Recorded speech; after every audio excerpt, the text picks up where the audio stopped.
Yo, so ito yung last part ng vlog natin ng day na to. So, ito natin sa Sampaloc, sa Zaragoza pala.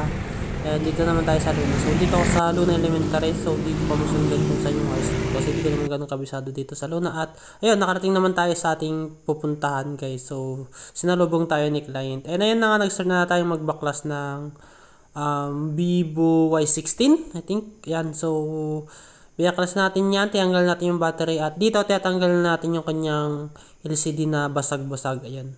So yung camera pala guys natamaan din sa pagkabasag ng LCD niya. So may medyo gas-gas pero goods naman na yan. So dito after natin matanggal yung kanyang pinaka-LCD is nililinisan natin yung pinaka-frame niya na. So tiyatanggal ko yung dikit niya para papalitan natin ng bago guys. Once na nililipat na natin is goods na. Yan. So sa mga magpapayos pala guys, comment down below or i-film nyo ko dito sa aking page or kung hindi doon sa aking Facebook account. Andyan sa description yung link ng aking profile. So message nyo na lang ako doon, mas active ako sa aking personal account guys. So ayun. Sa page naman na-open ko din pero bihira lang guys. Pero mas better kung magko-comment kayo para ako mismo mag-message sa inyo guys. Okay? So ayan. So sobrang linis ko dyan. Ang hirap din tanggal ng ano yan, ng adhesive niya. Yan. So dito dinidikitan ko na after ko siyang malinisan. Ayan. So ilalapat natin yung kanyang LCD. Ayan.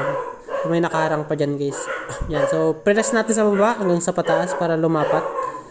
And pina-password ko na lang guys para mabilis na itong ano natin. And ayan.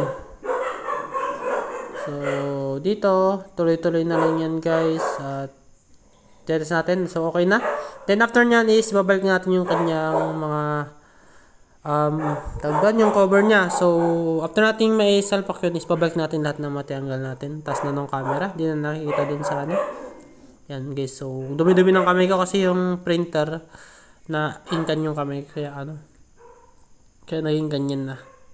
Yan. So okay na yan. Ipapakita na lang natin kay client at test niya. So nilagyan ko na lang ng rubber band para tumuloy. Ayan. Pauwi na tayo. And goods na naman ang day natin. So thank you sa mga nagbibigay ng trust at tiwala. Yun din lang natin. So yan. So ganyan na lang. Goodbye.